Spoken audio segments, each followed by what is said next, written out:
So good to see you. And I loved reading your book. I know that the paperback's out tomorrow, and I absolutely loved reading this because it was just like you were talking to me.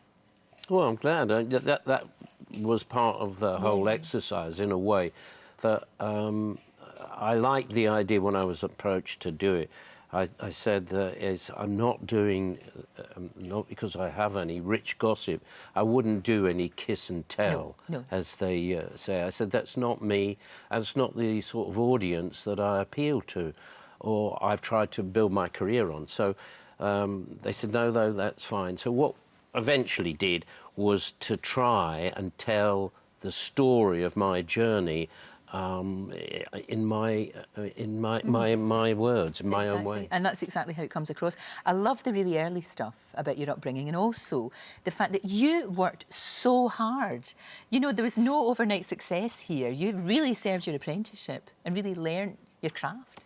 Yeah, and I'm afraid that today we don't have those opportunities quite so much. When I started, I was in rep, and I was so desperately, and it was, to me, it was like a religion that I had to be an actor. That's all I wanted. Fame and fortune was, if it came along, that would be great, but that wasn't the reason for doing it. Whereas today, I think we've got a slightly different aspect on it, because it's all about fame and it's all about riches and success, because magazines, papers, television to a certain extent, is always advertising the glamour and the wealth of it all. And it doesn't tell us about the journey of just doing it. Like we never do stories about a person who burns with religion. And really, that's the way that I did. Thinking in that respect at the moment is The X Factor. It's a great show, but everybody who says, oh, I've always wanted to do this, it'll make my life. I've always wanted to be, and you know really what they're saying, they just want... You want to be famous? They want to be famous. They do that on the line when they talk to the kids. They say, what do you want? I want to be famous. Nobody really says, I want to write amazing music and change people's lives and make them feel better. You know, that's the thing. You talk very affectionately in the book about Ronnie Barker, who was a great friend of yours, but also an amazing mentor. And the thing about him was, and you said it, and I've always thought this, he made it look easy, didn't he? He made it look easy, and of course it's not. It's not easy at all. You're absolutely right. I think you're one of the first people ever to say that. But you didn't. No, well, I suppose it's like you, that your persona is similar in a way that you make it look easy, that you're just chatting and just yourself, which you are. But you're quite absolutely right that Ronnie's ability, not only was he a great actor, but one of his skills was he made it look easy.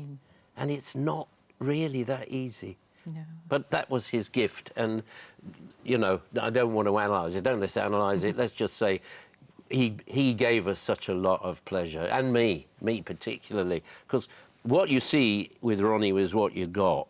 He was clever, he was funny, and he was warm-hearted. And you put those three elements together and you've got a pretty nice guy. And very generous too, and you are as well. You've kept in touch with an awful lot of your co-stars, and you tend to get really good relationships with them. I mean, you could see that when Only Fools came back for the Sport Relief sketch that we were talking about earlier on. We've had so many calls from people saying, please come back, please do that again. Could you think you ever could do Only Fools again? Would it work now?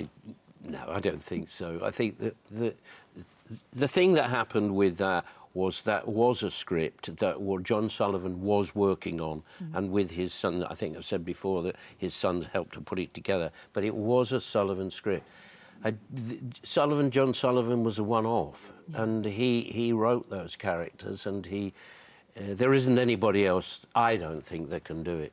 Yeah, and maybe we just keep it because it was so perfect. I think maybe we just keep it perfect and keep those memories. And we've got the reruns, which is great. Now, in the book, one of my favourite pictures, not only in this book, but one of my favourite pictures I've ever seen, is you and your little girl when she was a baby, a tiny baby. And this is 2 peas in a pod.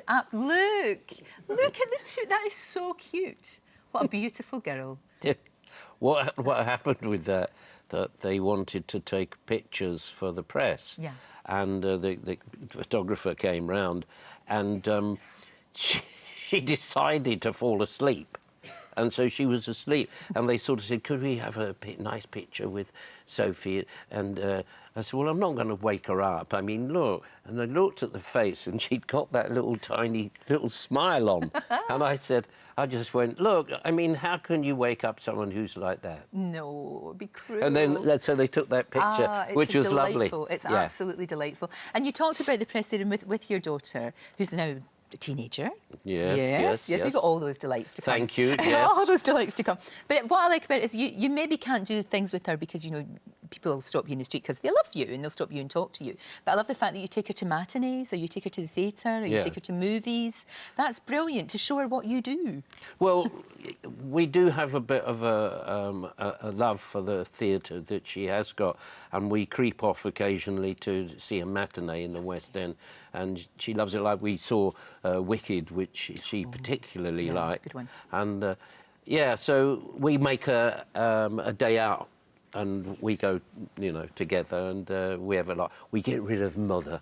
Yes. So Mother's turn is all the time. Yeah. And it's a treat. It's a treat. It's a treat to be Daddy's girl. It absolutely is. Any sign? Is she showing any signs of maybe perhaps wanting to follow in what you do? Too early yet? You're not sure? Not sure.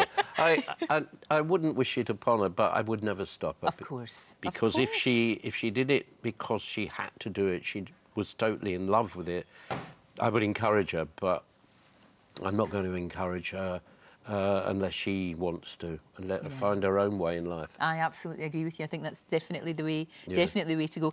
You're still as busy as ever. You're still working as hard as ever. What's next for you? What are you up to next? Well, people keep asking me what am I growing the beard for, as though I'm sort of doing another sort of drama, which I would love to do, but no, this was because I went on holiday and got too lazy to shave. Well, it suits you. I like it. It's Yes, distinguished. thank you. It's very distinguished. Thank you. I think it's very, very good. Then I take that as a compliment that it was, Absolutely. given.